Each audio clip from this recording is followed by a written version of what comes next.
क्या होता है स्टूडेंट? Change in state. मतलब अगर हम कोई केमिकल रिएक्शन करते हैं तो उसमें स्टेट में भी चेंज होता है। अब स्टेट क्या होता है स्टूडेंट?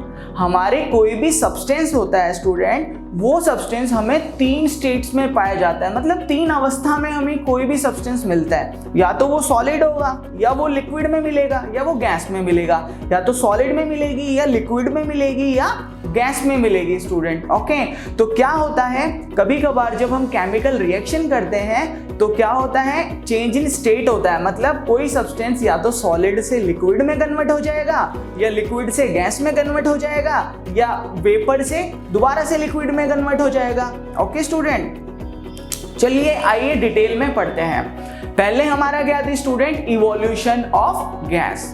ओके, तो इवोल्यूशन ऑफ गैस में क्या होता है स्टूडेंट? कोई भी केमिकल रिएक्शन अगर हो रही होती है तो उसमें से क्या निकलती है? गैस निकलती है। इसका एग्जांपल क्या है स्टूडेंट? अगर हम एक बीकर में क्या रखेंगे? Dilute sulphuric acid. क्या रखेंगे? Dilute sulphuric acid. तो अगर हम एक बीकर में डाइल्यूट सल्फ्यूरिक एसिड रख रहे हैं और उसके ऊपर जिंक के ग्रैनुअल्स मतलब जिंक के टुकड़े डाल रहे हैं, तो हम क्या देखेंगे स्टूडेंट? हम देखेंगे उसमें से हाइड्रोजन गैस निकलेगी। उसमें से कौन सी गैस निकलेगी? हाइड्रोजन गैस निकलेगी। ठीक है, तो इससे हमें क्या पता चल रहा है कि कोई भी केमिकल रिएक्शन हो रही है तो उसमें से क्या होती है? गैस भी निकल सकती है। इसका सेकंड एग्जांपल है स्टूडेंट, अगर मैं उसी बीकर में क्या लूं? डाइल्यूट सल्फ्यूरिक एसिड ले रखी है, अगर उसमें मैं अब जिंक की जगह सोडियम कार्बोनेट डाल दूं, क्या डाल दूं? सोडियम कार्बोनेट डाल दूं, तो मेरे को उससे क्या कौन सी गैस मिलेगी स्टूडेंट? तो हमारी गैस रिलीज होगी, कार्बन डाइऑक्साइड गैस रिलीज होगी। कौन सी गैस रिलीज होगी? कार्बन डाइऑक्साइड गैस रिलीज होगी। ओके स्टूडेंट, अगर हमें पता करना हो कि कौन सी गैस रिलीज हो रही है, कि हाइड्रोजन है या कार्बन डाइऑक्साइड है। ओके स्टूडेंट, एग्जांपल मैंने बताया था आपको कि अगर मैं डाइल्यूट सल्फ्यूरिक एसिड में जिंक के ग्रैनुअल डालता हूं तो हमारी हाइड्रोजन गैस निकलती है। तो अगर मेरे को पता करना हो कि ये हाइड्रोजन गैस ही है, तो हाइड्रोजन गैस की एक प्रॉपर्टी होती है स्टूडेंट कि अगर हाइड्रोजन गैस को कभी भी जलाया जाता है तो वो पॉपअप साउंड करती है। ठीक है, जैसे फुलझड़ी या क्रैकर्स में से आवाजें आती है ना, उस हिसाब की उसमें क्या आती है स्टूडेंट? आवाज आती है। तो हम अगर बीकर के पास के ले जाएं, माचिस की तिल्ली से अगर उसे जलाएं या उसे जलाएं मतलब माचिस की तिल्ली जलाएं, तो उसमें से हम देखेंगे कि एक पॉपअप साउंड आएगी। फुलझड़ी जैसे जलती है वैसे साउंड आएगा, जिससे हमें पता चल जाएगा ये कौन सी गैस है? ये है हाइड्रोजन गैस।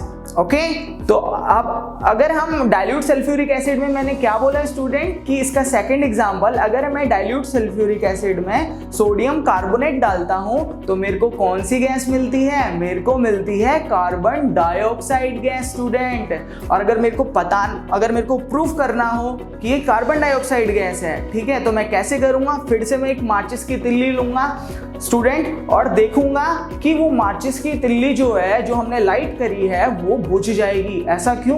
क्योंकि स्टूडेंट कार्बन डाइऑक्साइड की एक प्रॉपर्टी होती है, वो आग को बुझा देती है। उसका काम होता है आग को बुझाना। तो इसलिए जो हमारे बड़े बड़े फायर एक्सटिंग्विशर होते हैं ना, मीन्स जो आग बुझाने का काम करते हैं, वहाँ कार्बन डाइऑक्साइड गैसेस भी क्या होती है स्टूडेंट? यूज होती है। ओके स्टूडेंट, अब हम बात करेंगे सेकेंड कैरेक्टरिस्टिक की, फॉर्मेशन ऑफ प्रेसिपिटेट। मतलब अगर हम कोई भी केमिकल रिएक्शन करते हैं तो उसमें क्या बनता है? प्रेसिपिटेट बनता है।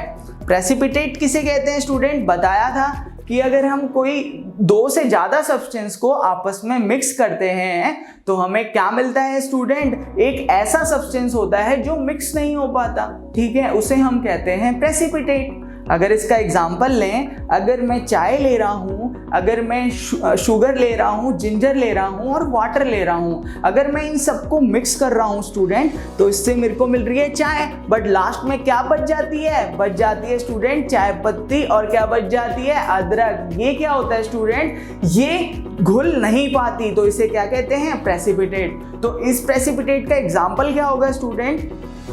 अगर मैं क्या लूं, अगर मैं लूं चूना, क्या लूं, चूना को कहते हैं क्विकलाइम। क्या, अगर मैं क्विकलाइम लूं और क्विकलाइम में अगर मैं क्या डाल दूं, ऊपर से पानी डाल दूं, अगर मैं क्विकलाइम लूं और ऊपर से क्या डाल दूं, पानी डाल दूं स्टूडेंट, तो वो क्या बना देगा स्टूडेंट, एक वाइट प्रेसिपिटेट बना देगा स्लेक्ड लाइम का, जिसे कहते हैं चूना पत्थर। तो वो एक स्लेक्ड लाइम बना देगा या चूना पत्थर बना देगा। ओके, तो वो क्या बना देगा, स्लेक्ड लाइम का प्रेसिपिटेट बना देगा। ठीक है ना, तो वो हमारी बन जाती है प्रेसिपिटेट। इसका सेकंड एग्जांपल है स्टूडेंट, अगर हम लेड नाइट्रेट और पोटेशियम आयोडाइड को मिक्स करते हैं, किसे, lead nitrate plus potassium iodide, तो हमें क्या मिलता है, लेड आयोडाइड। क्या मिलता है हमें, एक लेड आयोडाइड का पीले कलर का प्रेसिपिटेट मिलता है। क्या, अगर हम लेड नाइट्रेट और पोटेशियम आयोडाइड को मिक्स करते हैं, आपस में मिक्स करते हैं, तो हमें लेड आयोडाइड का एक क्या मिलता है, येलो पीले कलर का प्रेसिपिटेट मिलता है। तो इस रिएक्शन से हमें क्या पता चल रहा है कि कोई भी केमिकल रिएक्शन हम कर रहे हैं तो उसमें प्रेसिपिटेट भी बन सकता है।